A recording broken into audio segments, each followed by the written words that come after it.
Hey guys, Queen Novella here, back again with yet another video.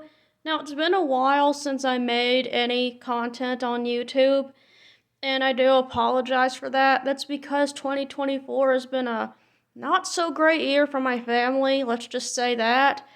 But here I am going to give my initial thoughts on Mufasa, the Lion King, and give you what my thoughts were on it.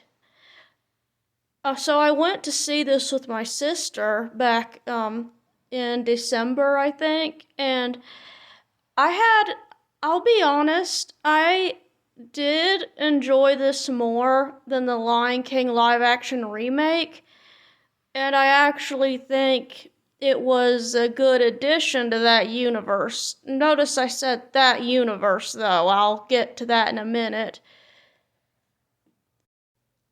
So, Mufasa the Lion King basically is an origin story for Mufasa and Scar and how they came to be.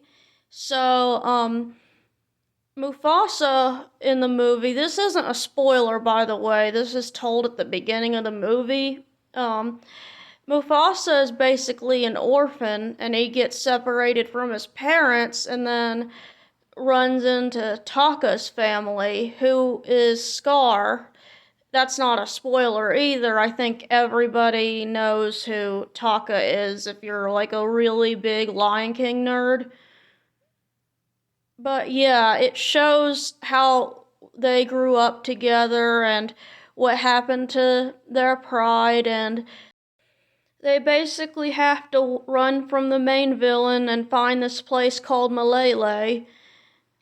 Now, what I liked about the movie is I liked this time around they actually did more facial expressions for the characters.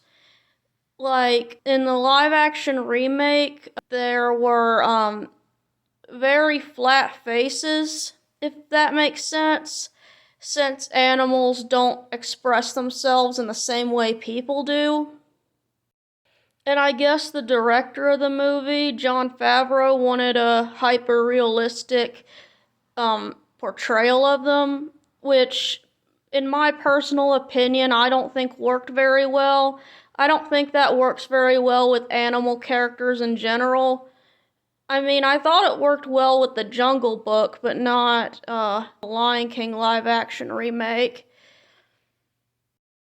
I guess that could have been because it wasn't as hyper realistic and Mowgli was there to carry a lot of the emotional weight. But in the live action remake, a lot of the emotional weight was carried by the voice actors alone, and I don't think you can really convey as much emotion with that alone. But I will say they did better with that this time around. I also did like the main villain. Now, I know that this is going to sound weird for me because I usually do not like black and white villains like Kyros was.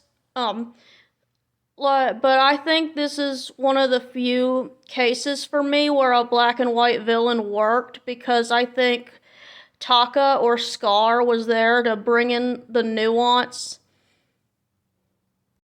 I also like the new actors they brought in. I think Mufasa's actor actually did a really good job.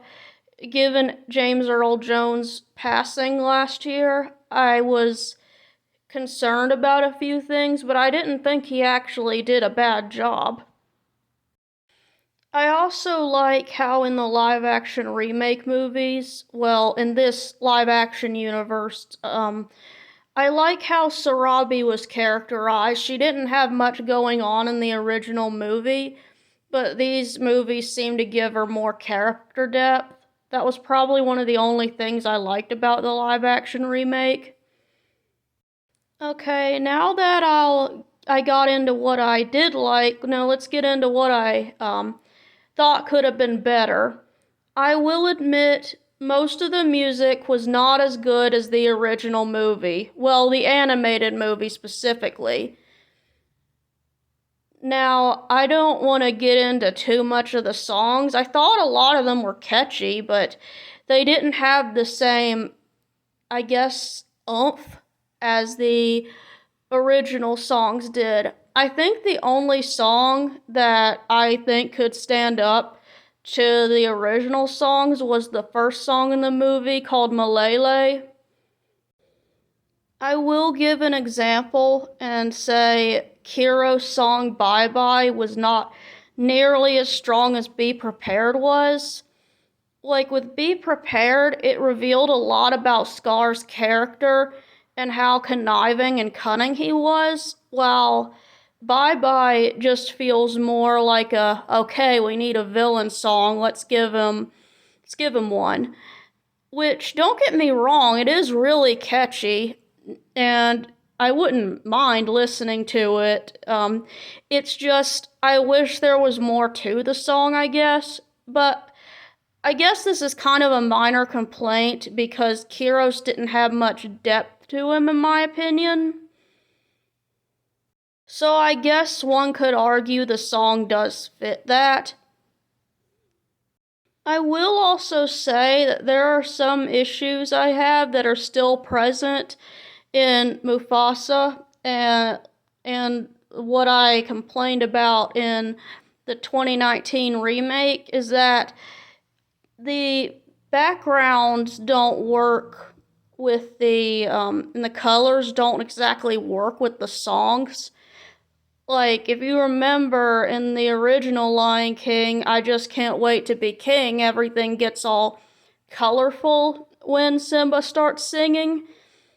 Even in the original Be Prepared, the background goes from green to yellow to red in the song to represent the lyrics and what it's trying to imply or entail. But with songs in this movie, I feel like the only exception kind of was Malele that just didn't happen. Which I get, it's a live action remake and they want to try and make it realistic, but to me, it doesn't convey that same emotion. At least they have facial expressions this time around. So, my conclusion on this is I do think it's a good movie on its own merits. I just wouldn't hold it up there with the original, and I don't think it adds anything to the original because I don't really think it's canon to the original. Some of the lines that were stated, even in some in the live action remake, don't make much sense to me. I know people complained that Scar and Mufasa weren't blood brothers in this, and they felt that kind of took away from the emotional impact, and I personally disagree with that because they still viewed each other as brothers. They did have a brotherly bond, and I don't think them being genetically related really takes away from that. However, I will say some lines in the original movie and Mufasa, if these were supposed to be canon to one another, wouldn't make much sense. For instance, at the beginning of the movie, in the original movie, when Scar and Mufasa argue, Scar says something along the lines of, well, as far as brains go, I've got the lion's share, but when it comes to brute strength, I'm afraid I'm at the quote unquote shallow end of the gene pool. Which I think someone could argue that doesn't mean they're related by blood. I mean, the lions do look nothing alike, but the reason they look nothing alike was because Scar was supposed to be a rogue lion in older scripts of the movie. But in the live action remake, they changed the line. If I'm remembering correctly, he says something along the lines of, but when it comes to brute strength, I'm afraid my quote unquote big brother will always be king, which completely removes the whole blood tie implication. At least to me, that's what it was implying. I guess you could argue that it wasn't. I've seen people argue that, but to me, that just doesn't make much sense. There's also a lot of other things that don't make much sense to me, which is like when Mufasa says that his father told him about the great kings of the past, and since his parents weren't royalty, to me that sounds kind of weird. Like, how would his father know about the great kings of the past if he wasn't a king or if they weren't involved with any royalty? But I feel like there could be a logical explanation for that. Personally, I do think it's a good watch if you're a Lion King fan. For me, I just tried to view it as its own thing, like not canon to the original, just its own story. I feel like it follows with the live action remake better than the original movie, so I kind of view two those two things as an alternate universe. Anyways, that's all I have for you guys today. If you enjoyed, please like and subscribe and ring the notification bell for more content from me. Now, I wanted to do my initial thoughts on the Buffy revival news, but due to Michelle Trachtenberg recently passing away, I didn't want to, I guess it didn't feel right to talk about it then. And inevitably, her character was a pretty major one on the show, and that would inevitably come up, and I felt like it would be too soon, if that makes sense, but I will eventually put out that video. Anyways, guys, with all that being said, I'm Queen Novella, and bye.